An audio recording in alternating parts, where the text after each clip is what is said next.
Good evening and welcome to the South Burlington Development Review Board for Tuesday, July 1st, 2025. Welcome to July. My name is Dawn Philibert. I'm the chair of the DRB, and let me introduce our other members. Mark Baer on the far left, Jody Lesko, Frank Kochman, Quinn Mann, Charlie Johnston, and joining us virtually is Ted Lesky, our brand new member. Welcome, Ted. We look forward to working with you on the board. Thank you very much. And to my right, our staff, Marla Keene and Betsy Johnson? Brown, I'm sorry, one of those common names. Okay. Thanks for being here, Betsy, to help drive the computer.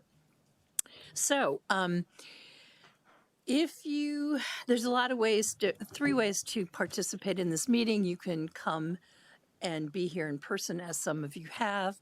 If you are here in person, please remember to sign up and provide your contact information up back on the sign-up sheet. You can attend virtually, and if you do so, please make sure you provide us with your contact information in the chat box so that we have you registered as a participant. And if you're joining us by phone, please email your contact information to Marla at mkeene@southburlingtonvt.gov. And the reason this is important is if you wanted to take action down the road, you would need to demonstrate that you had participated, and this would provide us with proof that that has happened. So thank you for doing that. This meeting is being recorded, and let's just go ahead and start with the agenda. Pardon me. Let's go over emergency evacuation procedures. There are doors in the back of each corner of, that one's pried open for some reason, of the auditorium in the event. Pardon? You can close it if you'd like. I don't care. It doesn't matter. Thanks. In an emergency, exit those doors and either turn right or left and you would be outside. Pardon me. Are there any additions, deletions, or changes in the order of agenda items? Yes, I forgot to add elections for officers, so we can do that after item number 4. Okay. Any other additions? That's it. Okay. Any announcements or reminders? Any comments or questions from the audience not related to the agenda? All righty. Let's go ahead and start with our first project. Nope, we're going to do elections. Oh, we're going to do them after 4. I see. 4. Okay. Got it. Okay. So take it away, Mark. City Council has just finished appointments to committees. Welcome to Ted. Mark, we're going to have words about your volunteering for multiple committees and then being appointed to them, but I think it'll be a lot of fun for you. Just kidding. So once a year, the board is supposed to elect new officers. So we're looking for nominations for chair, vice chair, and clerk. You can nominate yourself. You can nominate one person for every position, or one at a time. So I'm just going to start by entertaining nominations for chair. Frank, you got to use your microphone, please. I nominate all of the existing officers to continue in office. So right now, Mark is clerk. Oh, I don't want that. You're too busy on the other committee. I nominate the existing chair and the existing vice chair to continue in office in those capacities. Okay. Any other nominations for chair? Any other nominations for vice chair? And how about a nomination for clerk? I nominate Jody. All right. Second that. Okay. Okay. So we have one person nominated for each position. Dawn for chair, Quinn for vice chair, and Jody for clerk. All in favor say aye. Aye. Aye. All opposed? All right. Don't let the power go to your head. Welcome to being chair and vice chair and clerk. Thank you very much for volunteering. Okay, now we can start with our first project. And that is sketch plan application SK 2504 of Hoyle, Tanner and Associates, Inc. to amend a previously approved plan for a wastewater treatment facility. The amendment consists of demolition of 7 buildings and a storage tank and construction of 6 new buildings, 1 new storage tank, relocation of the driveway and associated site improvements at 15 Bartlett Bay Road. Who is here for the applicant, please? Good evening, everybody. My name is Tom DePietro. I am representing the city this evening, and I am the city's Public Works Director. Hi, Tom. Hi. Hi, how are you? My name is John Olin. I'm with Hoyle, Tanner Associates. We were the design engineer for the firm, the consulting engineer. I am the project manager for the project. And I'm not sure if online, if Marisa DiBiaso, our lead civil engineer, is on the call. Okay, I see a head shake. So she's also here as well if you have questions related to the civil engineering design. What is her name again? Marisa DiBiaso. And I'll just note, too, the city's wastewater superintendent is also available online. So if there are any in-depth questions about wastewater treatment, I'll defer to him. And him. Okay, what is his name? Bob Fisher. Bob. Okay, good, thanks. Since this is simply a sketch, we're not going to have to swear you in. And for those of you who aren't familiar with the process, a sketch plan is the first stage in many applications, and it's kind of a high-level overview of the project, and it allows an applicant to hear from the board about any significant concerns they might have about the project. So what we do is we go through the staff report and we focus on the highlighted items that are highlighted in red, and we discuss them with the applicant, and we do this until we believe we have enough information ultimately to make a decision. So, Do you want to mention public comment? and we do take public comment after we get through the staff report. So I have a question about one of the first paragraphs in the context section, Marla, and it's the last sentence. The site plan will be reviewed under the LDR in effect at the time a complete application is submitted. So does that mean that the sketch plan is according to the existing LDRs and those could change? Yep. The sketch plan is non-binding, so when they get vesting, when a binding application is submitted. As far as I know, there's not any pending changes that are going to affect this project. Okay. There are some decent changes being proposed, pretty decently sized in scope. It might be worth the board reviewing the little fact sheet that the Planning Commission put out, Okay. just to get a heads up on those things. But I don't think it would have a big impact on this project, if any at all. Okay, thank you for clarifying that. Okay, the first comment. Do you want to have them give a little intro? Sure, thank you. I could do that. Why don't you give us a little overview of the project? I usually do that, I just simply forgot. No problem. Maybe everybody's so familiar with our wastewater treatment facilities, you didn't feel we needed it. But so the city has 2 treatment facilities, one on Airport Parkway, one down on Bartlett Bay Road off Route 7. This application only deals with the Bartlett Bay treatment plant, and this is a planned kind of 20-25 year refurbishment. The plant and the equipment in it is quite old. There is some infrastructure down there that we no longer need, like an old living machine and greenhouse, which we'll talk about some of the demolition of that. But really everything down there needs a facelift. It's a critical project for the city. About a third of our wastewater goes to this plant for treatment, plus or minus. Kind of the Spear Street downhill area of the city towards the lake is all treated at the Bartlett Bay plant. So this has been a couple years in the making for us. We're very excited to bring it to you tonight. This has been a long road to get here. And to the point about the LDRs changing, it's our hope tonight that after we go through this, we feel like we've got good direction and we'll be back pretty quick with our formal final application.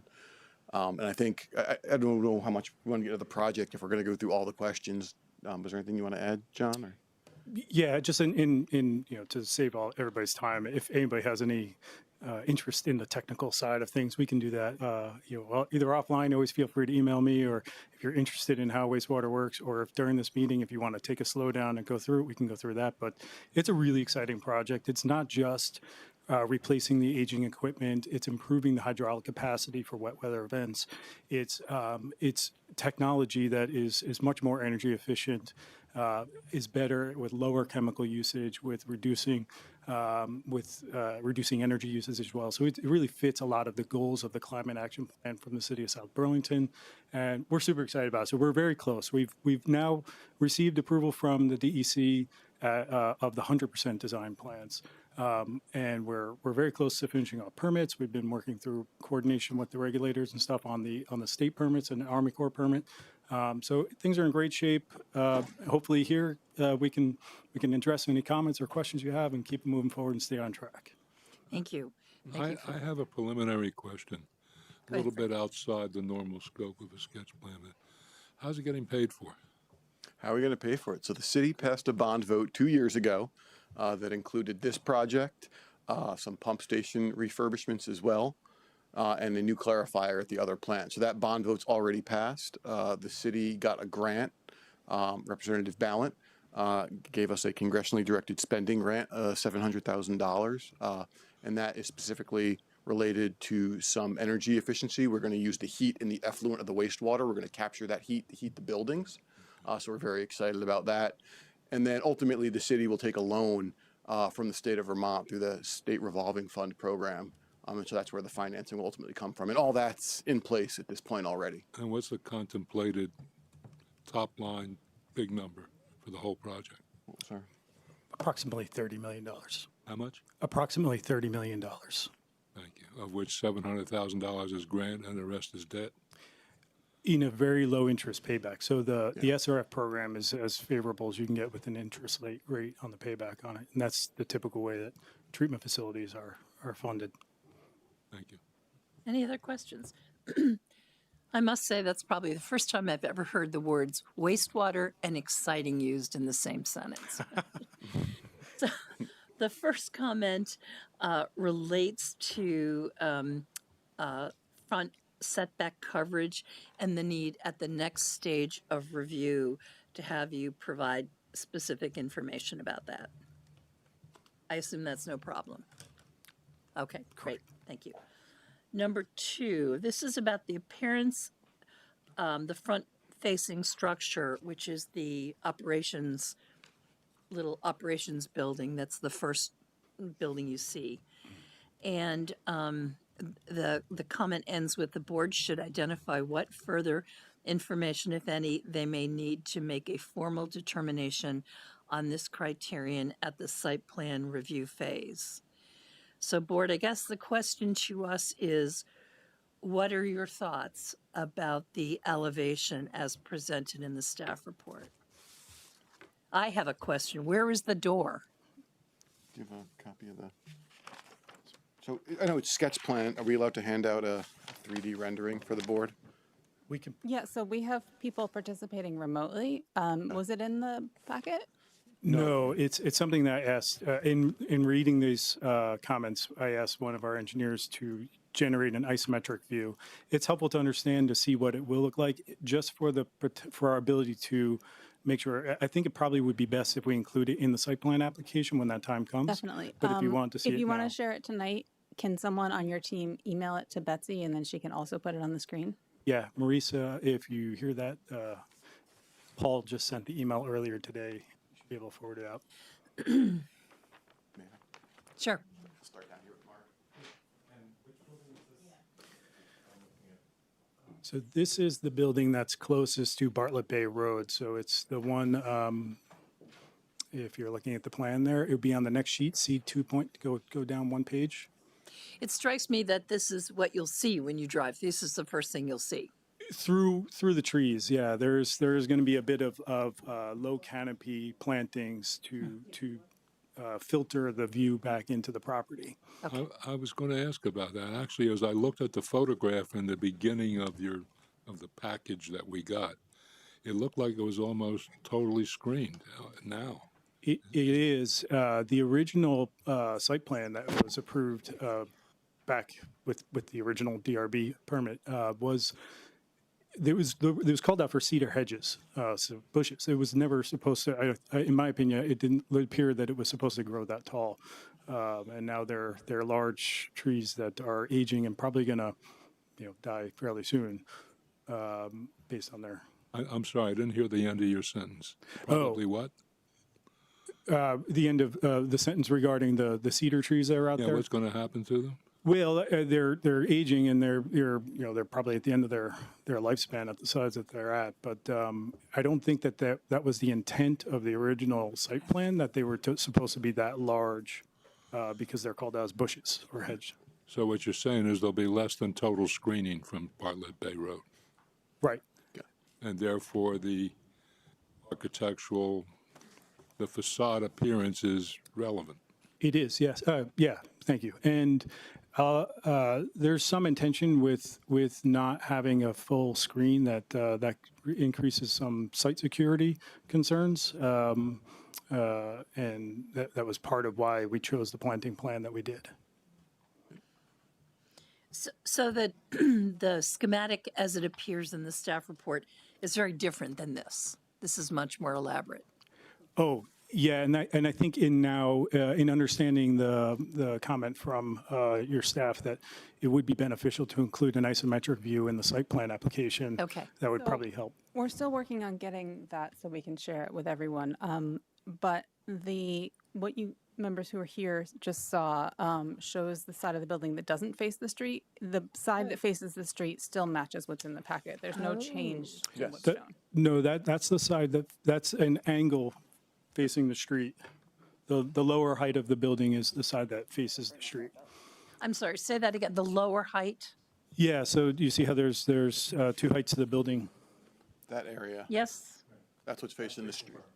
So that would be as if you're standing at the driveway and looking back at the building, standing at the driveway Elevation from in the Bartlett Bay. packet is correct. Oh, okay. All right, thank you.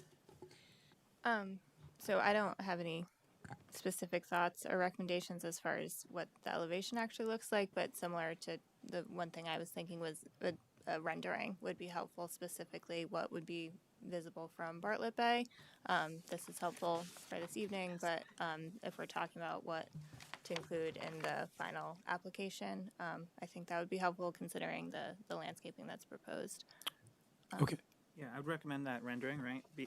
Can see Bartlett Bay Road, and you can show that what hedges are being removed and what aren't, and what trees are going in. You mean, If you put all the trees in, you may not have too much of a difference in the screening of the building. are you saying a rendering on top of an existing photo? If you can do a visual simulation of what you're going to see standing at the entrance of Bartlett Bay looking into the site. In the final proposed condition? Yep. Basically to show, either it's an appropriately blending aesthetics or it's just totally hidden. Something to show us, because obviously you're proposing on changing. Now, this is set back pretty far from Bartlett Bay. Yeah. Right? Yeah. So It's over 75 feet, I believe. Could you, is your mic on? Yes, Could you bring it closer to your mouth, please? It's sure. a little muffled Yeah, let It's me do going to that. feel really loud. to you. Yeah. Yeah. Yeah, okay. Okay, Great. is that better? Much better, All right. thanks. And to Thanks, John. clarify, the hedges that are between the railroad and your property are not being cut down? Some of them are up along the right side, but then we're not going to chase that down That entire along back of the building will be screened, essentially. the back of the building, screened from the railroad side. Imagine if I'm driving down, I'm not going to see a brand-new building. I might see it sticking above the hedges, but Right. that'll all be screened still. Okay. Any other questions before we move on? Sorry, so you were saying the tree, the hedgerow is going, that's sort of through the middle there? Not going to stay. No, it's No. down by the road. No, closer to the road. There's a hedgerow right there, and they're shifting the okay. road, right? That, And the building's going where the existing road is. Right to, I'm sorry. that's going away on the frontage side, those cedars, as John mentioned, yeah. But not on Okay. not along the railroad, not up the page along the railroad. Okay, are we ready? Or any more questions? not question, but just comment, because I think one thing I'm familiar with reading these drawings and looking at them, but it's a very engineered set rather than what we typically see from a sketch plan set, which is kind of a dumbed down layman's understanding of what's there, what's going away, and what are you proposing. This is kind of tough to understand what the changes to the site you're proposing are. You know, it's typically we sort of see, you know, the existing condition set not engineered, and then, you know, the proposed site maybe with the existing buildings that were there dotted in so we can see what's the overall impact of the site rather than trying to visualize it in our head. You know, 'cause, I think one of the pages in the packet has the dotted line shown, I believe, if I was looking through it. You go to page 28 of the packet. Yeah, so towards the bottom, it's there. But to your point, Mark, there is a lot going on this site. Right. And we've pulled out a lot of the stuff that the DRB wouldn't be interested in, you know, how wastewater gets from one building to the next, sort of. Yeah. But it's still busy, so We yeah. as the DRB don't really, not to say we don't care, but right, it's not really our level of review at this point. There's going to be a technical review at a higher level where we're going to bring the experts in to take a look at.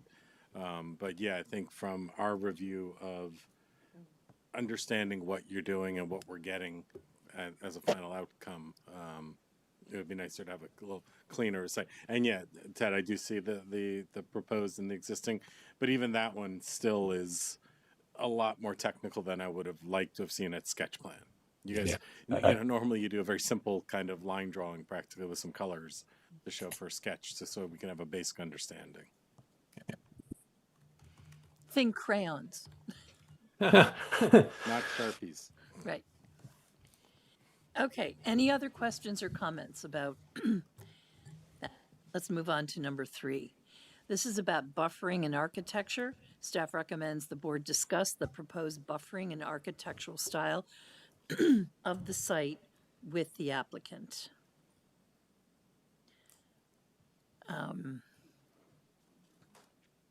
Questions about the buffering and architectural styles.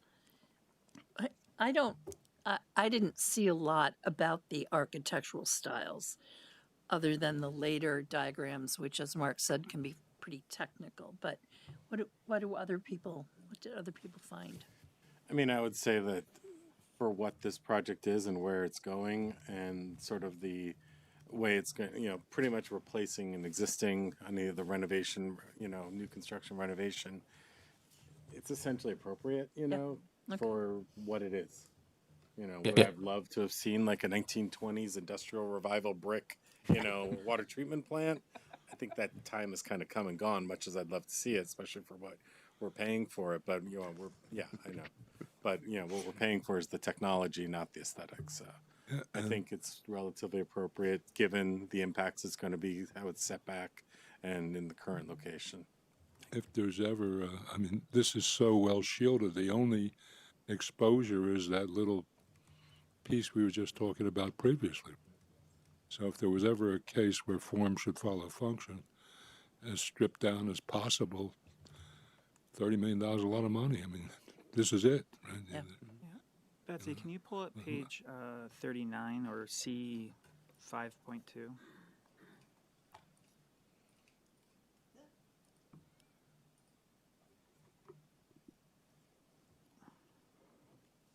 Oh, maybe I'm the wrong one. No, that went to 49.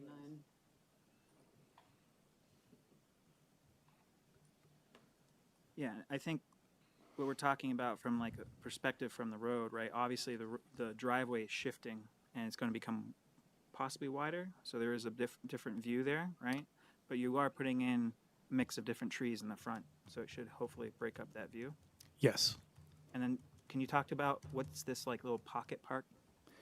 Yeah, it's like an amenity space, a snippet or a parklet that is part of the criteria. I think that's coming up on page 7, but I can speak to that while we have it up. And, you know, as far as the total square footage that we have, if we were, I think the square footage of that little amenity area is 370 square feet. I think Marla and Betsy calculated 600 square feet required. I would say that the shared use path, the extension of the path across the front of their property also serves as a public amenity.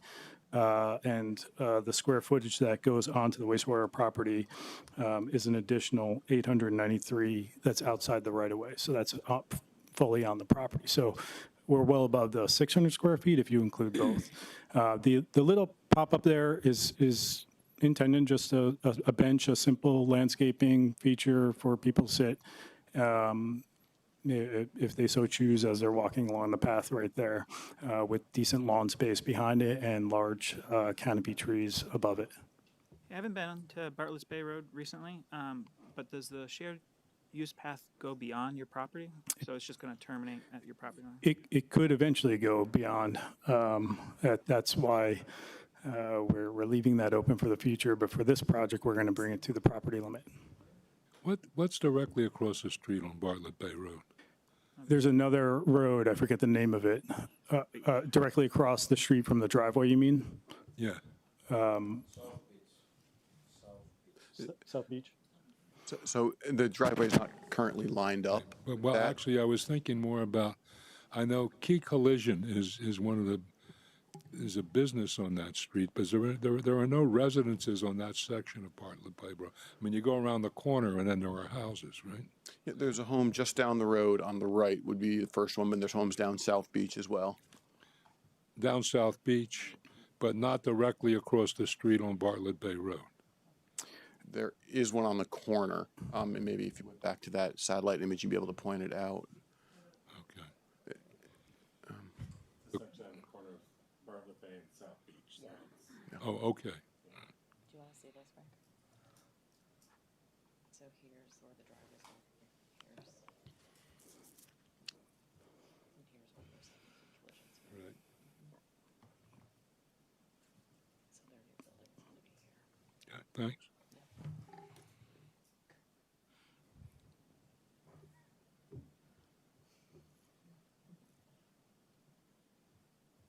So I think with what Betsy's showing, there's a home right below the red dot, yeah. And that's the closest home. There's one, yeah. The That's one the one I was on the other referring side to. also, yeah. Okay, Ted, did you have your hand up? I'm sorry. Yeah, no, it's fine. Yeah, I was just from an architectural perspective on it, from the use and some of my experience with wastewater treatment facilities. I think it's a very nice appearance and blend Okay. that I think would work well. So I don't see any issues there. Okay, thanks. Okay, number 4, this recommendation is for the next phase of review. Staff recommends the board direct the applicant to provide specific details demonstrating compliance with the snippet park criterion, including minimum area at the next stage of review. You just gave us some details, so. Yeah, I wanted to respond to John's comments there. So I think there's a little bit of confusion. The table in Article 11 specifies a minimum size for pocket parks, regardless of what square footage you need for your project. So this project is correct. It only needs 300 something square feet. Or 500 square feet, or whatever it is, depending on which buildings the board counts and doesn't count. If you're going to do a pocket park, it needs to be 600 square feet, minimum, regardless of how much you're required to have. A pocket park and a recreation path are two different kinds of open spaces, and so, or two different kinds of site amenities. So if you're going to look for a pocket park, it needs to be 600 square feet, and if you're going to do a recreation path, it needs to meet the characteristics of that. I'm not sure that the rec path can meet, something worth looking into, going through step by step through each of the columns or each of the rows in that table. But if the pocket park is only 300 feet, that's not big enough at this time. You can include some of the area around it. It's not just the paved area. So I'm not sure how you made, not sure how you made your measurements. Yeah, I only measured the brick area. So if those trees surrounding it, because that's part of landscaping for it, if that could count towards the total square footage, that would work. Yeah, I think that if you're going to look to counting the landscaped area, it should be more than just a couple trees. It should be more of like a garden-y, some shrubs, some interest. But I can offer a suggestion. yeah, I think would simplify it. What you might want to do is, because pretty much what you're doing is on the left side, bottom half of the whole site, that's what you're doing. You're creating this little amenity. I think if you maybe just expanded the paved area with the benches out, you know, wide enough, and then made it as a sort of like a walking path with grass and plants or shrubs in the area, so it's not making 600 square feet of paved areas, but you know, a 600 square foot area that's sort of like rimmed with pavers and benches with a landscape bed in the middle of it. Bring that up to 600 square feet. I think it's actually a nicer element, and it sort of defines that area a little bit better. Yeah, we were, That much more because you're just taking the pavers area and pushing them out and making it like a ring or a half, Right. you know, half arc. yeah, and we're balancing a fine line of trying not to necessarily draw a lot of public presence to the wastewater treatment facility because of its industrial it's nature. an industrial nature, and it's so it's yeah, that's a good suggestion though. And I guess the starting question is, should this project, I guess, require a parklet snippet, being the nature of the project and what those buildings are? You're protecting the buildings though, right? You go in and there's going to probably be, is it just chain link or is it chain link with barbed wire? The chain link fence, no barbed wire. It really just needs to be a deterrent fence. So it is a 6 foot tall fence, and And that's it's set coming back up. pretty far. And it's set back, and we keep it intentionally north of the stream there because there's been past issues with the fence crossing the stream and actually causing some erosion and debris catches and stuff. So, yeah, all the secure portion of the facility is north of the brook. Well, isn't the parklet adjoining the path? Well, I mean, that's a nice feature, right? It does belong there, right? Yeah, If you're going to have the, You're already putting a 300 square foot paved just little thing. You pump just it out a go little. around. It's not We really could do gonna that. suddenly become a mecca for public use. Yeah. but if the, Very, very Well, the early point of years. the site amenity is to be a nice place to go, and it doesn't have to be for the public, right? You made the choice to put it in the public realm. Another option would be to put it in the private realm for users of the site. I'm hearing from the board that they think this is a great place for it. That's good. But Are you know, all so we these- can't kind of say we don't want the public to use it, Right. but the requirement is that it be in the public realm. That's just a Well, and little it's not like there's a lot of hypocritical. staff there. Right. People, okay, that was going to be my question. I'm sure we might have gotten it in the staff comments, but is there going to be any increased use or traffic through here? But it sounds like that's a no. Okay. No. This is purely an infrastructure improvement project. Correct. Got it. Automated. Okay. So, I'm Go ahead. sorry, but so what is the building that has offices, break room, laboratory? That's the one up front here. Right. So but I'm that's saying that- outside the fence. The fence got pushed back, like John So was that's saying. those two people occupy that space? Yes, yeah. Yep. And there's a garage attached there too for some covered equipment storage, a vac truck, Okay, and other items that the wastewater division uses. But yeah. thank you. Okay, number 5. I'm going to read this. Staff considers these elements are not any of the types of development for which the board may grant restricted infrastructure encroachment and recommends the board instead direct the applicant to see modification under 12.06F for the proposed development, which is permitted for redevelopment of public infrastructure and discussed below. What are your thoughts? Yeah, we can comply with that. So we do comply with 12.06F in the wetlands plan that we've created. If you want to bring the wetlands plan up, we could look at it. But basically, we're removing the headworks that's currently in the buffer. We're protecting, we're mitigating impacts we're actually pulling the fence back as well. What happened was the fence got kind of pulled into the forest north of the site. We need the ability for the operator to mow on both sides of the fence. So we've worked with DEC Wetlands. We're mitigating as much as possible. The one thing I will note, Marla, I think in the review it talked about the sludge storage tank being in a buffer, but that's not actually, that class 3 is below 5,000 square feet, so it falls out of the criteria. But yeah, my question on this would be how do we handle this? Should this request for modification be included in the site plan application, or do we do that? Okay, so we'll do that as part of our narrative there. And we'll include the wetland scientist assessment that this is a benefit to the wetland. Great, thank you. Okay, number 6. This is about the removal of wetland buffer impacts. It appears the applicant is proposing to remove some wetland buffer impacts as part of the project. Staff recommends the board provide guidance on whether they will accept reduction of impacts on a net basis rather than wetland by wetland. Right, so one of the criteria for modification of the wetlands protection standards is that the resulting impacts are less. The resulting total area of lands within the wetland buffer that will be in a naturally vegetated condition is increased. So I think that it looked to me like that is probably the case, but it's not the same wetland. So one wetland is having its impacts increase, another wetland is having its impacts decrease. And will the board consider that acceptable? Yeah, I don't recall when we've had this before, so it's an interesting one if anyone else on the board Could I remembers. answer on that though? That's what I was talking about, the sludge storage tank. That wetland's not, it's a class 3 wetland below 5,000 square feet. So I don't think it's jurisdictional. So it is only the north wetland that will be jurisdictional to the LDR. And that's the one you're impacting or not? And that's the one where we're actually decreasing, the impervious area within the buffer. So I think we'll be okay as long as I can talk to Marla after this and make sure that we're good to go for the site plan application. Yeah. Sorry. So are we good?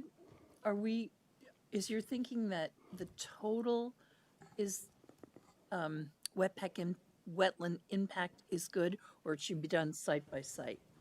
Well, I think the applicant is saying that the class 3 wetland that they're going to be impacting, they are thinking is not jurisdictional. Marla, does that track? It's a 500 square foot. Regardless, I will just note, because I think you already mentioned it, given that you're removing impacts from the wetland buffer, there's a replanting plan associated with that? Yeah, in the DEC wetlands ecologist, Tina Heath, just asked for us to add some additional plantings as well. So that's part of our permit there. We're going to be putting additional plantings in. Okay, great, thanks. But to answer Marla's question anyway, I would be in favor of a net calculation to the extent it's applicable. I would too, in the situation where an applicant is proposing replanting or restoration of some sort. Okay. Anything else? All right, number 7, this again is regarding the wetland buffers, and we might have really answered this. The board is reminded of their authority to seek independent technical review. Staff recommends the board discuss whether to refer evaluation of compliance with these criteria for independent technical review at this sketch plan application, so that if needed, staff can initiate such review prior to the board's hearing on the next application. If the applicant is seeking a state wetlands permit, the board may rely on that for evaluation of impacts to class 2 wetlands, but it will not address class 3 wetland impacts. The board should consider the relative complexity of the application and the location within a habitat block and large size of the class 2 wetland in this discussion. I'm not sure I have a real handle on this, but does anyone else? Well, let's break it. I'm sorry, Jody, go ahead. I was just going to say, it seems to me like we are being encouraged to think about seeking independent technical review, which I would support. That way the staff folks have that as a heads up and can include that if I'm reading that correctly. Yeah, I'll just say given it sounds like we won't have to think about the class 3 wetland for the jurisdictional, I think the state permit will address a lot of potential impacts and be helpful, but I appreciate staff calling out the location adjacent to the habitat block. I think that's something that's not necessarily going to be addressed, and just how all those pieces fit together in the state wetland permit. So I think the option to potentially invoke technical review would be helpful as well, to Jody's point. Did I see you nodding yes? So I would agree from the complexity and the impact. I think that's needed. okay, thank you. Charlie, did I see you shaking your head? I have a question of the applicant. Okay, go ahead. Were these were delineated by a wetland scientist? Correct. have a wetland scientist provide calculations to us? Correct. You'll, as part of us submitting for the, what was it called, the modification, request for modification, we will be required to submit the wetlands report. And yeah, you didn't get the image that shows the class 3 where that is in its full extent. It's a little bubble circle. So yes, that'll come in the site plan application. I'll just note too, so I think John mentioned Tina, who is our local wetland reviewer. We've been working with the Wetlands Division. We will have a permit applied soon, and so that'll be part of our final application. Presumably we'll have that in, if not further along in that process, by the time we come back to this board. Yeah, it should be this week. The only thing that held us up was we were doing some email coordination about adding those additional plantings in the wetland. Okay. Charlie, what say you? Yeah, I'm under the impression if they have the mapping by a wetland scientist, which is required by the state, and I would include the class 3 wetland, I think we could probably, as a board, make a determination, and I would hope that your wetland scientist could maybe speak to some of these requirements in whatever statement they make in the master plan application, or what, sorry, the site plan application, sorry. Without technical reviews. If everything that's being stated here is correct, right, you know? Well, I'm inclined the same way. I don't think we should. Yeah, it would be Well- redundant, it seems. My understanding is this is the option to potentially invoke technical review. So I agree. There's a position where we don't need it, but Okay. anyways. Yeah, I mean, sorry, Yeah, during yeah. site plan application, if we want, I don't think we're gonna take it off the table at this point, right? But It sounds to me, if I'm hearing the consensus, that if everything comes in as John is saying it will come in, you don't want to proactively go after technical review, but you may, if things are not looking good during that process, you may invoke technical review later. Okay. Yeah. Okay. your 100% plans change between now and. Okay. Please Good. no. All right, number 8. I'm going to read this. Staff recommends the board discuss whether they will permit this project under the broad heading of repair of an existing nonconformity. Alternatively, the board should consider whether 24 VSA 4413 permits application of this criterion. This is Rice High School Part 2, right? A less than astute omission from the revised LDRs. Well, we did have to pull back the curtain a little bit, we had a really robust conversation about it internally and kind of concluded that the planning conversation in making the decision to prohibit multiple principal structures on lots greater than 2 acres was intended to apply to everything that isn't exempt under 4413. 4413 exempts things like wastewater treatment plants, exempts things like airports, exempts things like, other municipal buildings from certain local regulation. And we couldn't think of an example that Well, it made sense to have multiple principal structures and was not exempt under 4413. Well, one of the peculiar things about 413 that I frankly don't understand, I don't know what it means, is, quote, building density, which is, I would like to think it means density as in, housing units.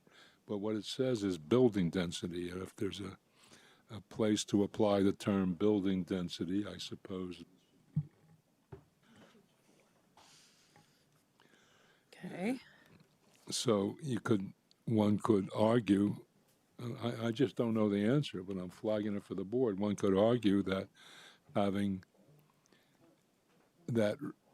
not permitting more than one or multiple principal buildings is a regulation of building density, which is expressly permitted under 4413. Right? Do you have a count of how many structures are currently on the lot and how many are being proposed in the end, If you had the site plan up, let me think. including the Counting clarifiers Including the clarifiers? and their structure? Not the tanks though, right? Not the open tanks, Well, or what those as well. Large structural component of the wastewater system. Right, the regulation is about multiple principal structures. So You could say structures.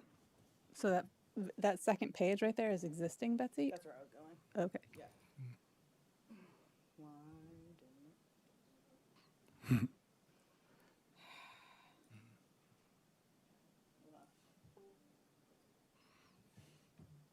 Could we take a look at the definition of accessory structure? This is the existing.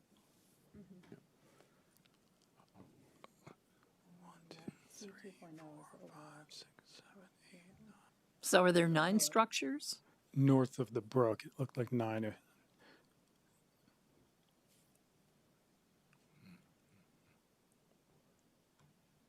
And then this is showing proposed. 1, 2, 3, 4, 5, 6, 7, 8, 9. And 10 here, Did you count because that? we split the UV from the filter building because of the existing filter buildings being reused, but it's not large enough to contain the UV as well. Did you count that little shed out front? I didn't, and I'm not counting the ones on the front portion. So it's actually 11 new structures here, but before it was 9, 10 with the 11 living technologies, and then the little structure is 11. Yeah. So it's 11 to 11. Yeah, and then you have to decide what's in principal and what's accessory. Yeah. So, you know, But you could we- go down a could- whole rabbit hole on this. Could we look at the definition? I mean, I think 4413 is not, my most good faith reading of it is that it allows us to regulate the density of buildings. And if there's a case of density of buildings, this is it. It says, sorry, I want your take on this. It says the following uses may be regulated. So does that? Right, and Right, to the well, that's the extent the statute says it may regulations be do not- regulated, and in allowing not more than one principal building is regulating. Right, And it's our job to enforce that. Right, and then it says at the end of the sentence, and only to the extent the regulations do not have the effect of interfering with the intended functional use. Right, right. Right, and that would be a way out. Yes. Okay. That might be the simplest route. Yeah, I would be hesitant to call this repair. This as a project of this side, which I'm sure is everyone's in agreement with. Didn't we use But this? but we can't interfere with the intended functional use. I would buy that. Didn't we use this for the new water tower? Yeah, I think so. And so, Marla, process-wise, the applicant makes a case at site plan to under this, or is that just an analysis we do on our own? Well, would the applicant be able to represent that all the elimination of any of the proposed structures would interfere with the intentional functional use of the Yes. site? Well, that representation seems entirely credible to me. Okay. Anything else? Let's move on to 9. I Go get, sorry, I mean, I guess I want the applicant to understand what they need to bring to us at site plan, so, Well, that's up to you guys. okay, so. There's no specific instructions. I guess just for analysis purposes, is identifying which structures on the site are principal and accessory. Take a look at those definitions, present us with that of which ones are accessory, which ones are not, and then just the statement about they're needed for the functionality of the use. Yeah, I think in our narrative, we included a definite, that we include our interpretation is that every one of the structures is principal. They're all necessary for the function of the plan. So I can work with Marla and just make sure that wording's sufficient for the site plan application or update it as needed. Yeah, it sounds like it's all there, Great. so, Okay, thanks. thank you. Number 3, staff recommends the board discuss whether they will require specific responses to the criteria of this section at the next stage of review. And I think that harkens back to 4413. My notes say it does border a residential neighborhood. So let me go back to 4413. What was I thinking? It seemed. Let's see. I've lost my train of thought. I'm sorry. I did this earlier and I don't remember what I was thinking. For your state wastewater permit, you have a requirement, I think, for odor, right, from the wastewater facility? And you're going to be meeting that requirement? Yes. Apex in the sludge tanks. Yeah, I can't find what I was. The odor control system. Does anyone else have anything to say I about that? just, in the sludge storage tanks, there's a Vapex auto control system that's incorporated into the design to meet just that, because we recognize where we are within the community in that neighborhood. Your wastewater permit, though, will address most of these in the wastewater permit, correct? Not so much odor, it's more of the discharge and the requirements of the lake and the pollutants that come out in the effluent system. But the design does account for that. And Bob's actually, if Bob's still on the call, Bob's probably the best person to speak to this. Yeah, hi. Yeah, there is a requirement under our federal permit, which is regulated by the state as a delegated state, for odorous. So yes, it is in there. Right, okay. Thank you. Thank you, Ted. And thank you, Bob. So the next, number 10, is relates to extending the sidewalk. Staff recommends the board discuss with the applicant extending the proposed sidewalk to the edge of the parking space. Since the sidewalk is proposed to be curbed, extending the sidewalk would serve to protect the building and pedestrians from motor vehicles. Agreed. Yeah, agreed. Yeah, we'll do that. Okay, perfect. Thank you. Number 11, it's kind of a long comment.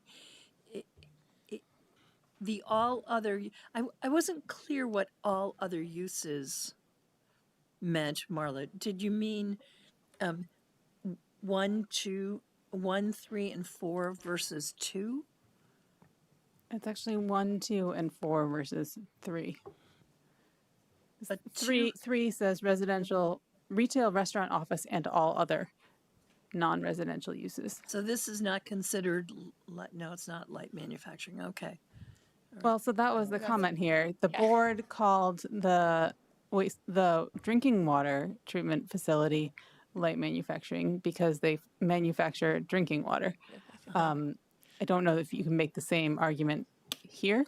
There's an effluent from this plant? It's clean water. Correct. Manufacturing clean water. Back into the ground? Would you say you're manufacturing clean effluent from this plant? Clean effluent coming out of the plant. You got it. Right to the lake. Nice. The difference here is, one inverted U. So it's not a really expensive decision that you're making here. But the effluent is going into the ground. It's not going directly into the water system, is it? It goes into Lake Champlain, yes. Into Lake Champlain. Yeah, that's the discharge permit. Which isn't changing. 'Cause it's I would call that an industrial use myself.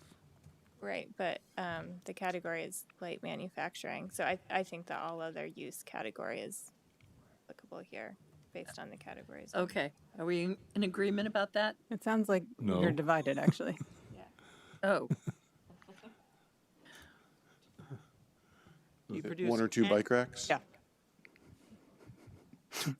2 bike racks. Really important So decision. we'd like to have a bike rack out front because we know one of our employees likes to bike.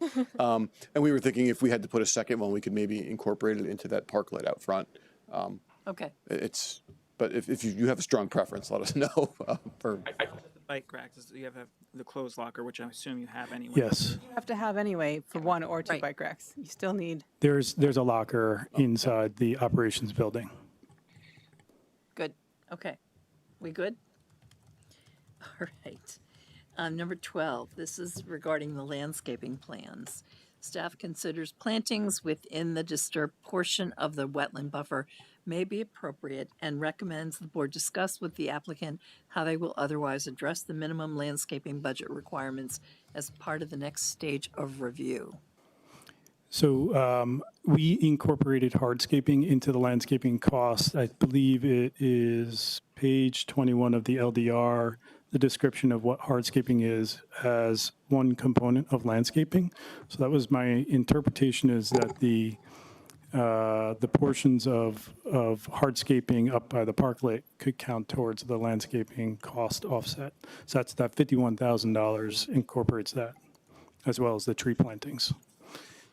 This site intentionally wants to be relatively low on plantings. The leaves that fall from trees, we try to keep it below, away from the treatment process because they cause issues for the equipment and the function of the plant. So that's, we'd rather take advantage of hardscaping as a part of this component versus planting. I think we included some numbers in the breakdown, right, John? Yeah, there was- Submitted, the board's looking at that. That would be great to get some comment on, or if there's questions. Yeah, I recommend, hopefully this will go to the city arborist, and I'm sure you'll get a comment that we have excess maple trees in the city. I hear that's a thing right now. And I suggest you get their feedback. Great.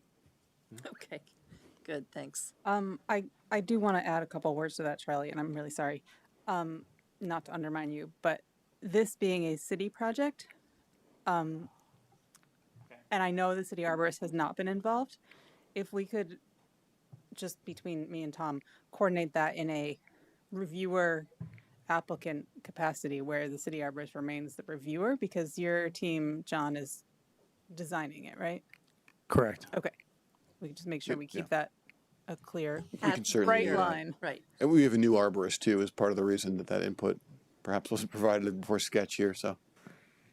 But he's been here a month now. We'll throw him right in. Okay. All right, let's move on to number 13. This is asking for a revision of your landscaping plan to include one shade tree and to screen the proposed parking area from the public way as part of the new stage of review. Does the shade tree requirement, or ask, I should say, mess up your trying to keep things clean? We got that. Okay. We'll add that. Okay, good, thank you. All righty. Number 14. Staff recommends the board direct the applicant to indicate any outdoor storage on the plan as part of the next application, including planned future outdoor storage, so as to avoid the need for additional DRB hearings. There's no intended outdoor storage planned or current. Okay. Because you don't want to deal with us again.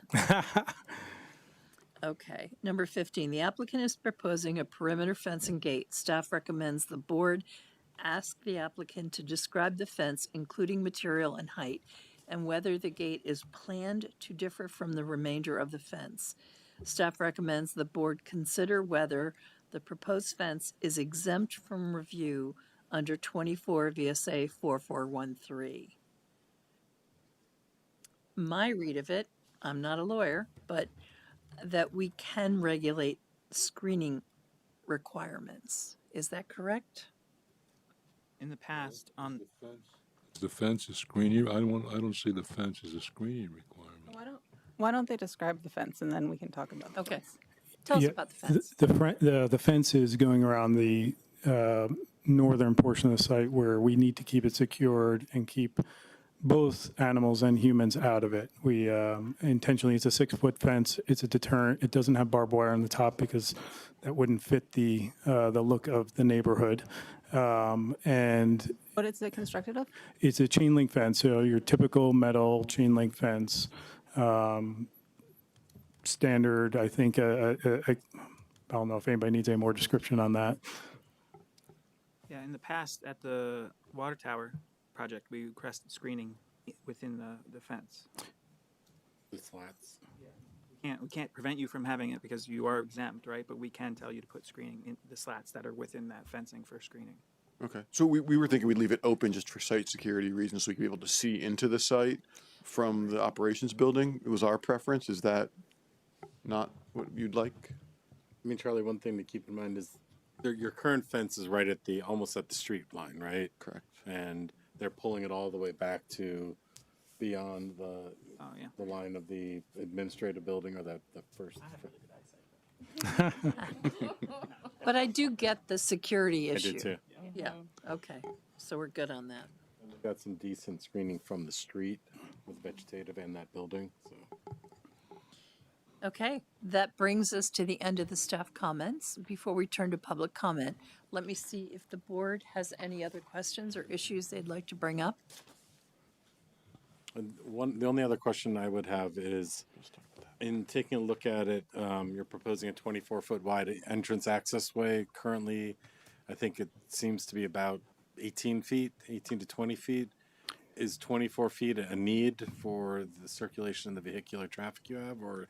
So, yeah, I think it's the existing driveway really necks down pretty quickly. It is pretty wide out at the edge of the road, but we are going a bit wider than the existing drive because of the truck traffic that comes through there. So the sludge hauling vehicles and then the chemical delivery vehicles are typically tractor trailer. And for site safety, especially now that we're introducing a path up front, we want good visibility, good distance for the ability for the trucks to turn and maneuver through there before the railroad tracks. And is it actually lined up with, what's the name of the road that goes perpendicular? South Beach. South Beach. Is it actually in line with South Beach? It's actually more closely, yeah. Well, it's currently offset, and now it's going to be more in line, yeah. Okay. Which I think is better from that traffic perspective. Okay. Thank you. Thank you. Any other questions or concerns? Okay. Thank you. And let me turn to the public and see if there's anyone either here in the audience or online or on phone who would like to make a comment. So I received one written public comment after the packet was published, and they gave me permission to share with the board. It's pretty short, if that's okay if I just read it. Please. It's from Eden Soljanovic. She said, "Thank you for getting back to us." That's not helpful. That's what she said to me.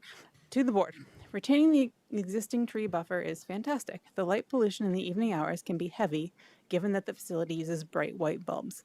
Maybe there is some consideration of using a soft white color hue or even motion sensor lighting, assuming it's not a safety issue, so the lights not have to remain on dusk till dawn. The reduced lot coverage is also great news. We're really happy and pleased that SB Development is taking all this in consideration and working with the residents here. Very positive comment. Helpful. But a question about the lights. Sure. Do you have thoughts about that now, or do you need to process that? No, I believe for the site plan application, one of the requirements is to provide cut sheets to give you more detail about the lighting. But I will take that note back and get it to our architect and electrical engineer. Yeah, because I mean, I think I would offer that obviously you as a public infrastructure, department, you have operational and safety concerns. But I think given, proximity to the residential neighborhood, you might take into consideration some of the different lighting designs and configurations you possibly could do while still meeting your needs. Agreed. Okay. Any other comments from the audience? Why don't you come up, please? Wait. Please wait till you get up here so we can hear you. Is your mic on? Is the bright light? There's a green light. Okay. Okay. So my name is Dimitrios Makalaidis. I live off Parallel Bay Road for almost 50 years. When I bought my house back in 78, it was a brand new house. Speak up, please. When I bought my house in 1978, it was a brand new house. The odor coming out from that sewer treatment plant was impossible to live there. Ooh. For 3 or 4 years, then the odor went away. I don't know what changed. And we're talking about change again. It never smelled again like it used to. I heard of a monitor that monitors the odor. Is that automatically feeds the chemicals that neutralize whatever smells? Is that how it works? Yes. Okay, probably they installed something. Okay. The other thing, a sewer plant is an eyesore. Right now, as you're coming from South Beach, you see the entrance. There's the green vegetation on the sides that hide it. I heard that they're going to be putting bushes or something like that. I think the more screen you can put there, the better it will be, because it's a residential neighborhood there. Sure. The other thing, there's a lot of wildlife there. I live where the pumping station is, Tom, and you see deer there. You see a lot of deer there. Of course. You see foxes and stuff like that. I hope we don't affect that. Right. The last thing is I heard $30 million bill. Does that include upgrading the pumping station that sits on my backyard? The pumping station of Twin Brook Court? I'll take that one. So that was part of the bond approval, but not part of the approval we're seeking from the board tonight. So that $30 million is not inclusive of pump station upgrade on Bartlett Bay Road in Queen City Park, but that was what the city approved 2 years ago in that bond vote that occurred, the wastewater bond. Okay. And what timeline Future. are we talking about here? What time frame to do all these renovations and yeah, then sure. do the pumping station? Yep, so we would like the project that's in front of the board tonight, once we have all our permits, we're hoping to bid this in the fall for construction starting next year. The pump station project has lagged behind some other work, so we are still, we rehire some staff before we restart the pump station project. That will probably start up later this summer once we retain an engineer to move that one forward.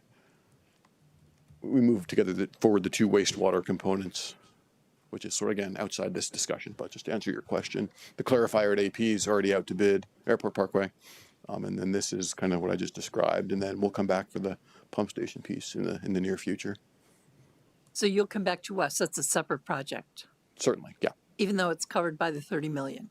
It's covered by the bond vote, yes, Okay. but the 30 million is just for this wastewater I see. plant. Got it. got Okay. it. And I don't know off the top of my head if it'll be DRB or administrative. Okay. It may be administrative or nothing if it's a replacement. Yeah.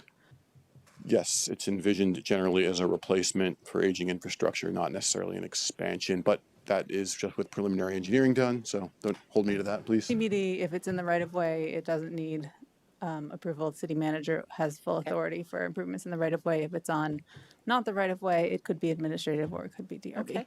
Thank you. And is this project requiring any waivers in terms of how close to the street or how close to the railroad it's going to be built exactly? I don't think so. No, not with proximity waivers. I think just the modification language, like we were talking about with the wetland narratives describing what the project are. Not, Marla, I don't think a specific waiver has been discussed on this. The reason I'm bringing that up, the house that sits right in front, legally, based on your rules, you couldn't build a coffin. And this design review board gave them approval with waivers, both waiver in the frontage and the back towards the road. And that was part of a development that was developed by Peter Trono that was allowed 5 houses. Somehow, this became the 6th house. You gave them approval. I took that issue all the way to Supreme Court because the title on that house was supposed to be 5 houses on the Peter Trono property, which included that lot. It cost me $126,000. I went all the way to Supreme Court. You can go look at the case. You guys gave them permission, the Supreme Court, they got all the legal documents, but the title, I didn't write the title to the house, that only 5 houses are allowed on this piece of land, and that was the 6th house. Because I didn't write the title, they were allowed to keep the house there. So be careful when you give waivers, okay? And make sure when somebody doesn't pay the taxes on a lot and the city repossesses that lot and then sells it to somebody for $1,500 with beach rights in South Burlington, there's something wrong there. That's what happened with this property. The developer couldn't build. He was paying $700, trying to sell it to each one of us. Then stopped paying taxes. City took it over, put it as an auction. Highest bidder was $1,500 with beach rights. And the owner there couldn't sell the house because he was, his title said only 5 houses are allowed here, and this was the 6th house. Came around the neighbors, and they were asking me to sign a document that allowed that 6th house. I couldn't do that. That's why we went up all the way to the Supreme Court. But I lost. I was not wrong. It was wrong. The design review board at the John Diglitz that gave them permission, and as a lesson learned. Sounds like a complicated history. Thank you. It's a complicated but it's important history because Yes. it cost me a fortune. Thank you. And that Yeah, I house hear should not that. be there. It's so close to the railroad tracks, and that train comes through there pretty fast. Sure. Keep that in mind. Okay. Thank you very much. Other comments? Please come on up.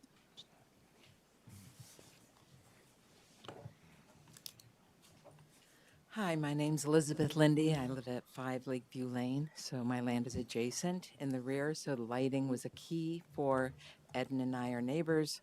So we would like that you know, if at all possible, worked out before it becomes a problem again. The other thing is that with moving the road, their new driveway in down, does that interfere with the brook at all? Because that's very close to the brook. No, it doesn't interfere with the brook. The brook continues west before it crosses the road. So that next crossing is another 100 feet down the road. So or the new more. culvert that you were proposing is just for your driveway? Correct. Okay. Can I note one thing? Because the city, again, totally separate. We're also looking to replace that culvert on Bartlett Bay Road. Okay. Nothing to do with this project, but we're doing a lot of work in the area for aging infrastructure reasons. So, just Okay, so you're aware. yeah, we have a lot of, okay, and the other thing I have question with is the visual barrier that we have now with the cedar trees. I think it's great. It does hide them very, very well. Cedar trees, if I remember correctly, live to be 1,000 years old, so I don't think they're at the end of their life. And it looks like the recreation path is that where that's going, which is why those cedar trees would be removed. Yes, they would also be removed for the driveway relocation. Right. And from the truck drivers who use the site, they've said that there's sight distance issues due to the trees as well.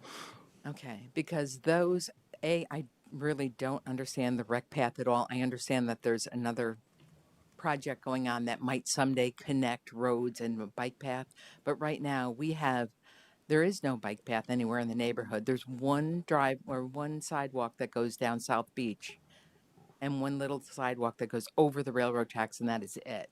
So to have a sidewalk there with a rec path and you know, a little park is kind of silly.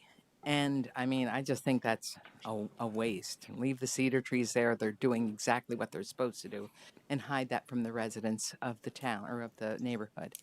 So I'm questioning that whole rec path thing. It just doesn't fit in with the whole character of the neighborhood. And just to make note that that is also the bus stop for the kids. So you don't want them running over and playing anywhere because the bus stop is across the street. Thank you. So that was one of them. And I think you answered the rest of my questions. Oh, and it just, will the traffic on Bartlett Bay be interrupted during? No, I wouldn't think so. There's a slight amount of work that's right at the edge of the shoulder of the road, but Right. it wouldn't interrupt the traffic. You'd still be able to go around if they need to flag for a day to just do some of the paving at the Yeah, as apron. long as we have egress and, Yeah. yeah, that's fine. Yeah, and if we just, I'm more concerned about, I understand it has to be there and it's been there for years, but if we could still hide it as well as we do now, that would be greatly appreciated. Sure. Thank you for your comments. Thank you very much. Other people present who have comments? None? Are there any online, Betsy? I don't see any hands. Okay. I'd like to pick up on what the last commenter said for a minute because it made sense to me. Would you review once again? Other than the parklet and the sidewalk, is there any reason that the cedar trees would have to be removed? What do they interfere with?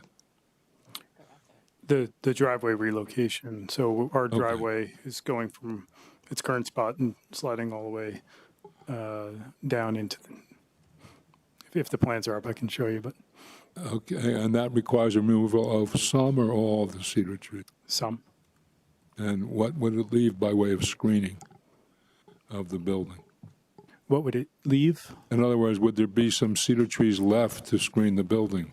No, the other cedar trees come out for the path, and then the remainder of the plantings, the hornbeam trees go in. I see. All right. I think the driveway is So more important. I think part of the screening that's important right now too is because you have a failing living technologies greenhouse building and a failing brick building. The new building. I didn't mean to beat it to death. We can get in more intimately into screening when the actual application comes in, but you've answered part of the question. My short reaction is the driveway is more important than the cedar trees. one point I wanted to bring up because we didn't talk about it, and I don't know that it'll take long, but I wanted to talk about stormwater and make sure the board understood what we were doing there. I didn't want to come into that, and I don't know if it was in the notes.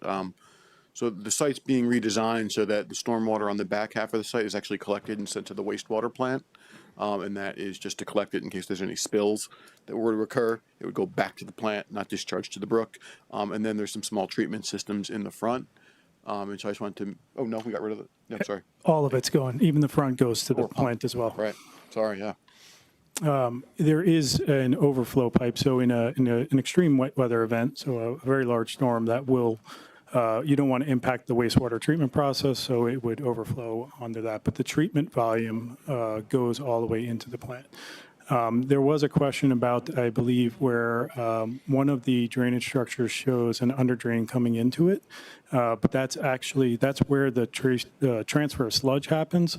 That all goes back into the sewer permanently. It never overflows outside the plant. It always gets treated through the plant. So what didn't show on that plan, and Marla and Betsy, if it was your review comment, is that piping only shows drainage piping. It doesn't show the rest of the sewer piping. That's a different plan sheet. We can provide that if needed. But yes, so. Charlie, did you start to say something a few minutes ago? No. No, I was saying Frank had a comment. Okay, thanks. Any other questions or comments? No, nothing else from the audience? Okay. Thank you all very much. Thank you for your time. Thanks. Okay, we're running a few minutes behind, but nevertheless, come on up, airport folks.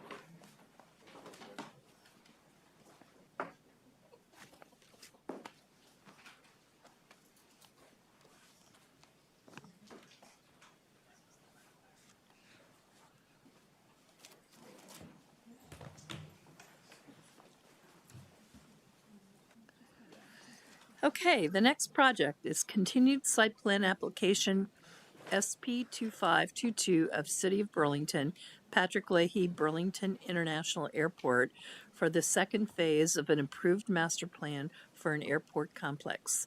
The project consists of constructing 43,303 square foot metal building for storage of snow removal equipment, a 3,658 square foot shed for a material storage, a fueling area, and a large paved apron for vehicle maneuvering at, 698 Airport Parkway.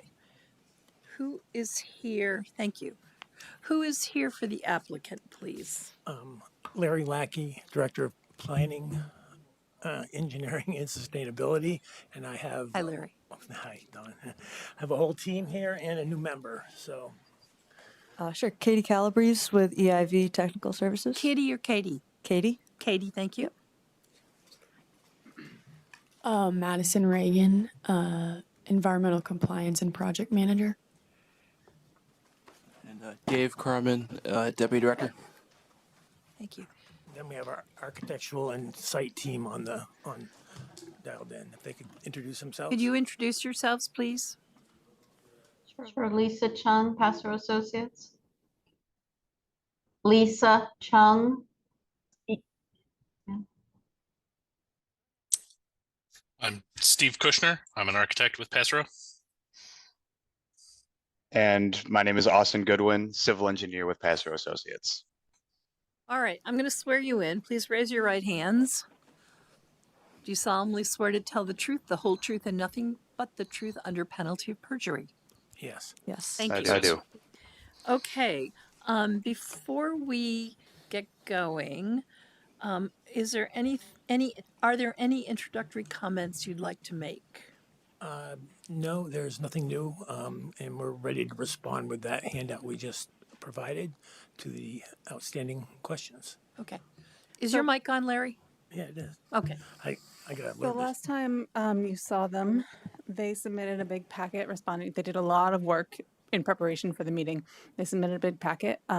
This report is a detailed review of the packet that they supplied at the meeting.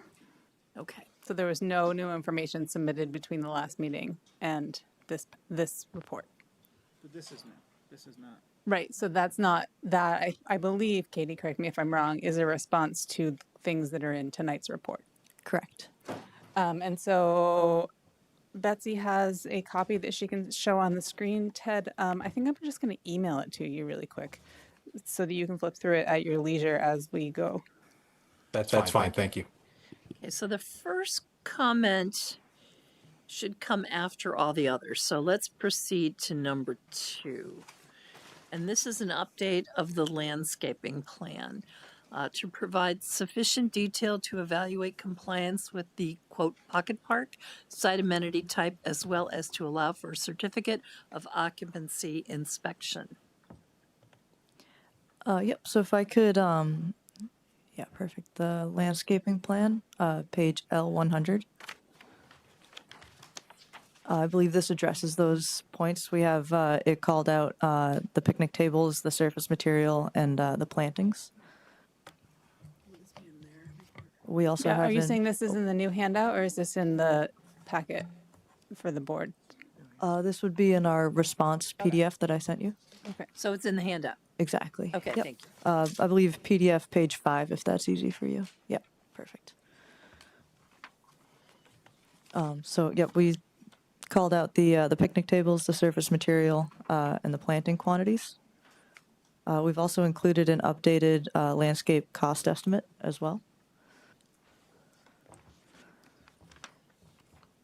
These elements are similar to the recently approved rec path and will be used by residents, hence the connection to the future city sidewalk.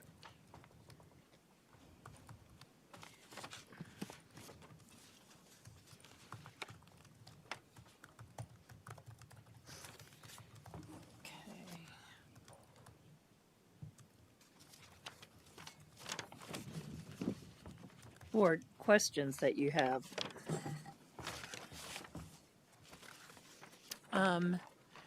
Does Ted doesn't have one of these. Yeah, so Betsy is showing it on the screen, but I also emailed it to him just now. I have it on my computer. I pulled it up based off the email that Marla sent me, so I'm good.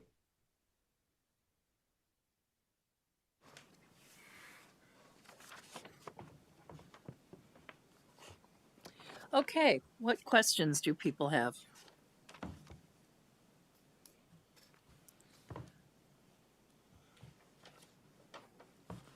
I know I wasn't at that meeting where we started this review.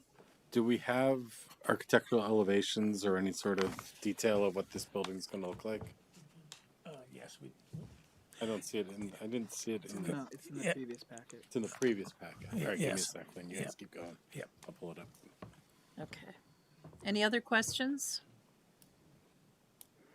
I think that this staff comment was largely a cleaning up of details rather than a raising of a concern. Yep. Okay, number 3. Staff recommends the board ask the applicant to identify the proposed tree species in the location and provide a description of its appearance.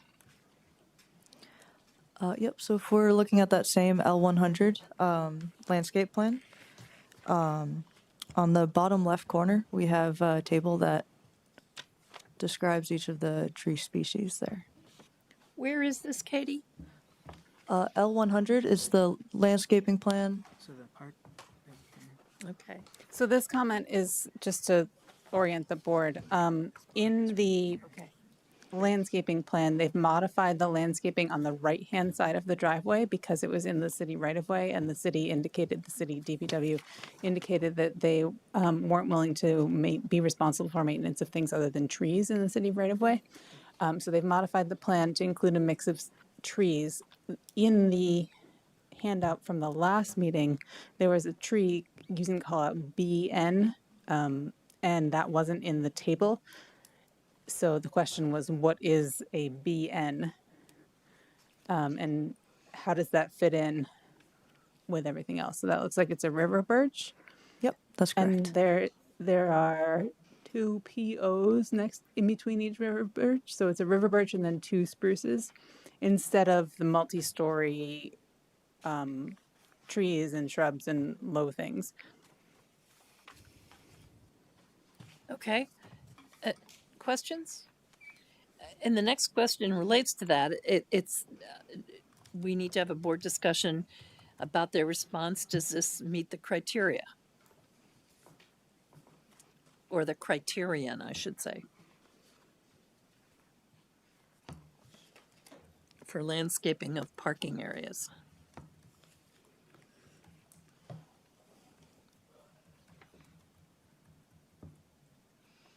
It would seem to me it does.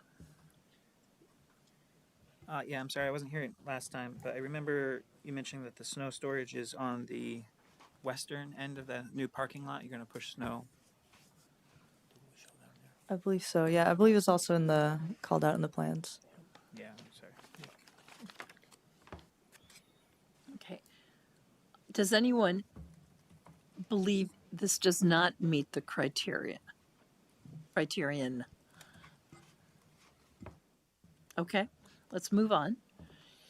Number 5, the applicant indicated on June 3rd that they intended to add curbing, but this is not reflected on the revised plans.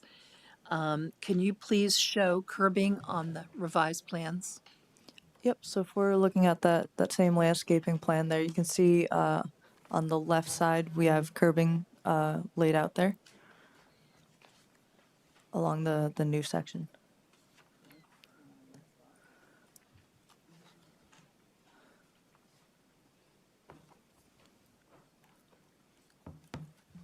So there's curbing on the left-hand side of the, I'm refraining from using cardinal directions because I don't know which way north is. I think it's sort of like diagonal. Yeah. Yeah. Just for ease, the left if we're looking at the plan sheet there.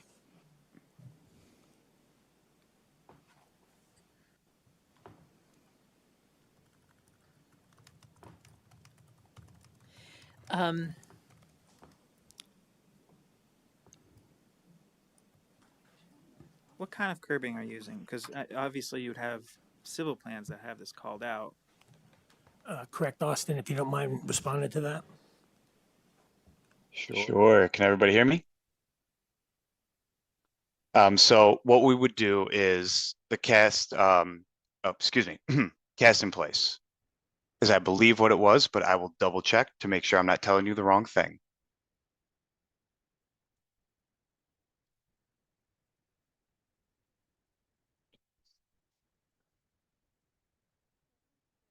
We were trying to get at with this comment is in the area of new plantings. So even though it's not new parking, but to the right of the driveway, it's fully up to the board here. This isn't intended to be like a strong suggestion, but a genuine question because there are new plantings and the purpose of curbing is to protect plantings from cars. Should there be curbing along the right-hand side of the driveway where there's new plantings and head in parking? And we've expanded that, so. You have? Was that a yes? Yes. Okay, Oh, I thanks. don't think it's shown on this plan though, that Betsy has up. Nope. I think we just expanded it to the driveway. Oh, okay. All right. My apologies. We just extended it to the driveway. So. Okay, so the question for the board is whether they should have curbing on the right-hand side of the driveway or if because it's existing parking, it's okay as it is. For reference, on other projects, the city arborist has said 10 feet is what he would consider acceptable for no curbing.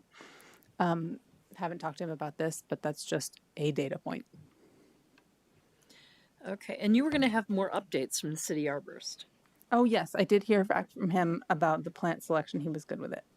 He was good with it. Okay, good. So have we covered everything in 5? Question number 5? Well, so I was wondering if the board thought that they ought to add curbing right of the driveway. Or if it's okay because it's existing parking.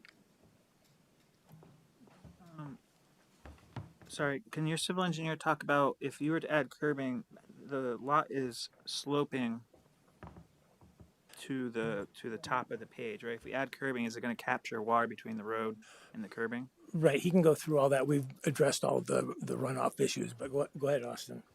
Sure. So yes, if you did want me to go in and cut or saw cut the existing sidewalk on the right side of that driveway, again, I'm just using right in terms of for the page orientation, not a direction. What would have to happen is we would have to actually regrade that area in order to get the grades to actually get over the curb and not cause ponding, which would mean we are grading. We're doing more grading within the city's right of way versus leaving it how it currently is. I'm against curbing that. You're against curbing? Yeah, for that section. Okay. Because of that site condition. Yeah, yeah. Yep. Got it. Okay. All right. So no curbing. Correct. I mean, Okay. the water will flow. Good. Thank you. All right. And we have one more comment, number 7. This is about the lighting, pardon me, mounting heights. We need information about that. Sure. Is your mic on? Matter that much, but I'm looking at your. Frank, list is of- your mic on? It is now, okay. I'm looking at your list of proposed trees and other amenities on, and you have a picnic table, 2 picnic tables listed at $3,500 each for a 6-foot picnic table. Do you see that? And $4,000 for an 8-foot picnic table. And Good eyes, Frank. and you know, I'm thinking, I don't believe that. Or you're getting ripped off. Which is it? I apologize, Frank, but I didn't notice that myself. However, I'm not sure if our landscape architect that provided this unit cost is not available, but even with or without that, we far exceed the requirement. So What's the requirement? 76,500, and we're at $113,330 in landscape. So if we call that those numbers fictitious and call it zeroed it out, you'd still be over $100,000. Is your point? I could build right? them for 150 apiece. Yeah. So Somebody said that's about right. Was that you, Marla? Yeah, so it really varies a lot. But I just pulled up that particular Victor Stanley table, and it's a commercial type table, so it's not like one you'd have in your backyard that's made entirely of wood. It's steel and tubing and wood, hardwood slats, so it's a little nicer than what you might be imagining. Yeah, but give me a break. Solid gold. Please I mean, don't. we see these as part of applications for form-based code, and they do tend to run in that. And I get invoices from the manufacturers; they do tend to run in that range. Please just go shopping for tables. Will you? we'll also present the real cost. Thank you. Okay. Anything else before we move on to the final comment? I just want to make sure, I think we skipped over number 6, but it sounded like we are all set Sounds like the with the arborist is arborist. fine. Yep, okay, Katie. perfect. Yep. Sorry, what was the answer on the light pole height? We're doing that now. Oh, We need information about the mounting height of the lights, please. Yep, so we've got included in this packet page E004 and E600. E004 shows a table with the height being 23 feet.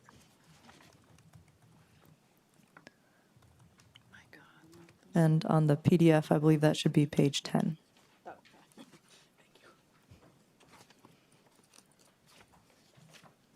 Do we have a clear standard for shielding for lights? yeah, I think it's excerpted in the report.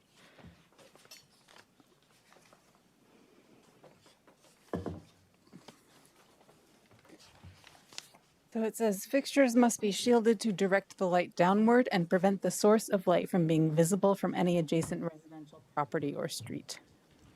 But basically in your comment, you're questioning whether these lights do that. Yeah, somewhat.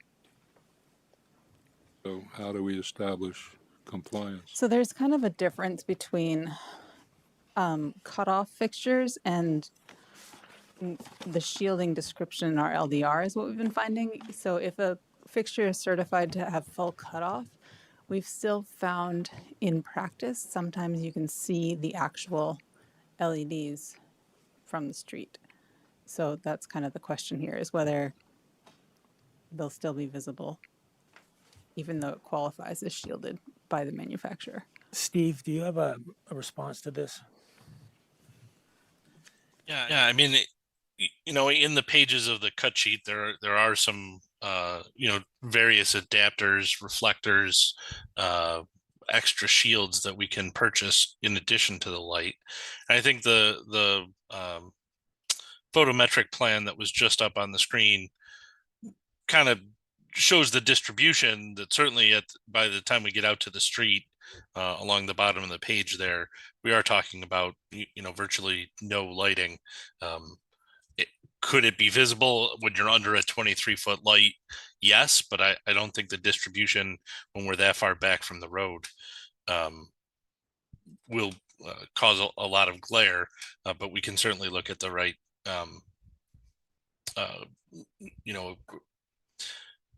reflectors, shields as part of the purchase of the light fixture.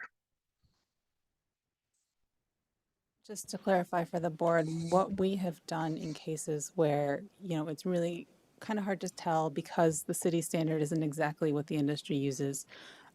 What Steve just said is exactly what we do, is we look for confirmation that when it's a marginal case, that the actual light fixture can be adapted if once it's installed, it doesn't live up to expectations, because the standards of the LDR are the standards of the LDR. And the decision always has a standard that says, the light shall be shielded to prevent the source from being visible. And so when I go out to do the CO inspection, if I'm standing at the street and looking at, a light bulb, then we say you're going to have to add some shields. Okay, you can live with that? We can live with that. Yeah, because I would just say that regardless of whether or not you hold a foot candle meter off the property line, it says 0. If you can still see the hot spot, that's in default to the regulations. And a lot of these fixtures, and I think the cut sheet I saw is your typical sort of shoebox fixture, LED fixture. They make cutoff shields, and adapters. All right, so if you can make it a condition of the permit, that's great. Yep. Thank you. Perfect. Okay. Any other questions from the board before we turn to public comment? Charlie? Yes. So I wasn't here last meeting, but I did watch. And I got a little bit confused. So last meeting there was a discussion regarding the additional parking spaces. And for us to approve additional parking spaces, right, it has to meet 3 criteria, which are it's necessary to meet minimum requirements for ADA, or that it there's one or more existing buildings, and we're reusing the parking, or the parking can't be accommodated to the rear and the sides of the building, or that the new building is the new building or portion thereof is being served by a parking area that's in the CETA area. I don't think we really got an answer there, right? I don't think the new parking area is in the CETA area. I don't think what you were saying is that the new parking spaces are really associated with the new building, and it's not really necessary to meet ADA. So the new spots are really for the new, or to continue to provide parking for the existing rental. So we can't, I guess, approve that parking unless those spaces are designated to the new building. Austin, I believe we addressed this, but if you have any response to that, but I understand what you're saying. Yeah. So. Yeah, I apologize. I know it's been a little bit since we originally submitted that, so I don't have what our answer was at the top of our head. But what we essentially got at was, and I apologize, where are we here? I see you're pulling up a bunch of stuff for parking. Packet. That's from this week's packet. Okay. On the screen right now, what your memo it said is that the proposed additional parking is to replace parking that is necessary to be removed in order to accommodate fuel delivery vehicles for the proposed fueling facility accessory to the proposed building. Correct. What we were proposing on the other side, so on the left side of the page, was exactly that. It was to replace 1-for-1 the spaces we have to lose either to accommodate the SRE building or parking that has to be removed because we're reworking the grading of that lot. That is why we put it over there. And we did go through together as a group why we were requesting that we are exempt from parking in front of a building because it's the only portion of the lot available that can accommodate parking. And when we discussed why we thought it was appropriate, we all went through the Google Maps images and the aerial images showing that the current user, because of the rather poor condition of the lot that we are going to be vastly improving, they park vehicles all along that area regardless. There's no curbing in that area. The parking has gotten beat up over the years. And you can see right from the aerial that it's all grass, or I'm sorry, there is no grass. It's a dirt pit. And what we want to do is, instead of them parking that way, we would rather pave this area of the lot and provide curbing, stormwater control, and pavement so that we aren't just allowing this area to get beat up even further and not appropriately conveying stormwater and other aspects of this lot that it should be. So all those little pieces were why we were saying we feel that this expansion of the lot in the point that we're putting it on the lot was appropriate, not only for that purpose, but to replace what we are doing for the requirements of the SRE building having to have its parking where we're proposing it. So if we're talking about approving new parking area, this new parking area is associated with the new building in the CEDA area, and it's serving that building, is what you're saying. That new parking is serving the existing building, not the. So how do I reconcile the two statements, right? The LDR says it has to be serving that building, and you're saying it's not. Well, it's serving that building in replacement of other spots that were serving that building that have to be utilized for this development.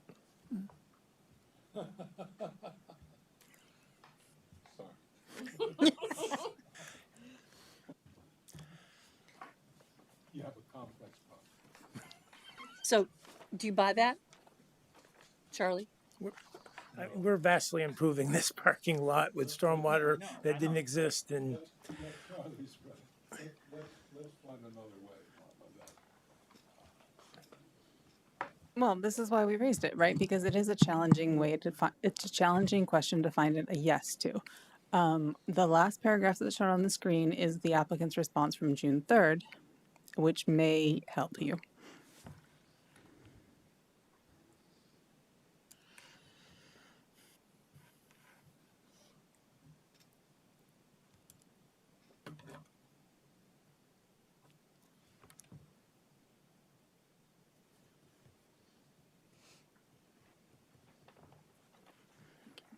Okay, so you're right, and you said this. You're saying they are currently parking there now, and it's not paved, and you're improving it.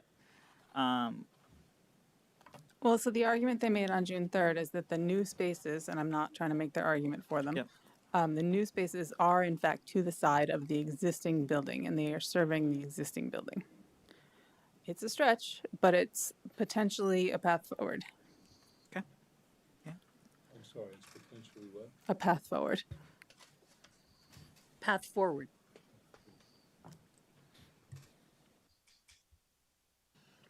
I see Steve has his hand up. Is that intentional, Steve? It is. Could you pull up the L100 drawing? Because I think we can point to various areas and try to describe what's doing what on that sheet. Okay, so to the right of the existing building, that is a paved parking lot. And so to serve the building that is within the CEDA area, the individual spots that are along the top side of that lot are being rededicated to the SRE building. So those would be meeting the definition of the spaces dedicated to a building within the CEDA area. However, because that's on an existing lot, parking lot already, we're taking spaces away that serve the existing building.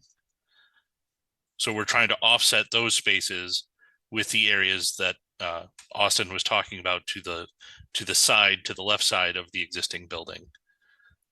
Understand, right? Yeah, It's yeah, just okay. the existing buildings not being redeveloped, right? So the parking areas that are being constructed have to be associated with the new constructed building, is what the way I read this, right? I don't know how you even stop that. I mean, you could say, yeah, I guess these are associated with the new building, right? Yeah. I don't know. Do we regulate who parks where, or Actually, there's a really interesting statement in the LDR about shared parking and offsite parking, which is that parking lots that are approved may be used for off-premise parking without any city review. So you can, have something to, yeah, okay. if there's a Path parking forward. lot, anyone can use it. Okay, anything else? Yes, I Mark. have just one quick question. And maybe it was covered at the last meeting that was not at. The existing building, what's the function of that building right now? Currently, Enterprise rental Okay. company rents that from the airport. Okay. And is the long, basically horizontal striping, is that like queuing spaces for the Correct. rental cars? Correct. Similar to what you approved for our QTA facility next to the airport. Correct. Okay. All right. So basically, those do eventually get used as queuing. So that's what those are for. And the Right. When cars come back, just like at the QTA, they line up for maintenance or whatever. yeah. Okay. And so then the shaded area to the left, which is about, I don't know, what is it, about 20, 25 parking spaces ish. Okay. That's being created from the dirt lot that's currently out there right now. So Correct. structuring it and Correct. And improving it, adding stormwater treatment where there wasn't before. okay. Yep. And we've just determined whether we accept it or not that it's offsetting the assigned parking for this SRE building. Okay, and then the one other question I have is, right now, the fence line for the airport runs behind the existing building unbroken, correct? Correct, with exception to, I think, Dave, there's one, isn't there one man gate back there? I can't recall, but it is, yeah, you're right. And so now you're adding a concrete sidewalk that's going to access the SRE building from this parking lot? Correct. I mean, we're Will using. Is it going to be like a security controlled Correct. PIV card type gate kind Yes. of thing? Okay. Yep. All right, just checking. All right. I'm good. Any other questions before we turn For to now. public comment? Okay. All right. Are there any members of the public who would like to make comments, either here? Well, there's nobody here. Online or on the phone? Okay. Okay. So, before I ask for a motion to close, this is your last chance to get any questions answered. Okay. All right. I would entertain a motion to close SP 2522. So moved. Thank you. Second. Thank you. Any discussion? All in favor say aye. Aye. It's unanimous. Thank you. Thank you, and we'll see you. Is it next week or 2 weeks? I can't remember. 2 weeks. So we'll be back again. Thank you. Thanks for staying late. Thank you. Why are they coming back? All right. Thank you all for your time.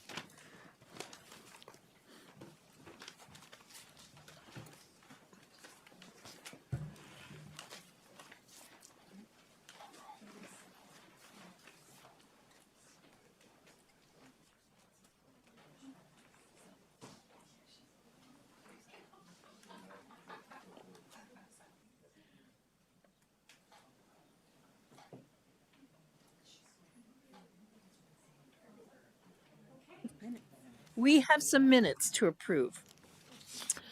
I have a question about the minutes. The first set of minutes is prepared in track changes format. What's Yeah, were you not? You were here at the last meeting when there was some discussion about correction of the minutes, and so I did that okay? correction with track John changes. didn't want to throw his 2 cents in the minutes. No, it was Frank's comment. Okay, Yeah. all right. So with the changes that appear in track changes and the other minutes, I would entertain a motion to adopt them.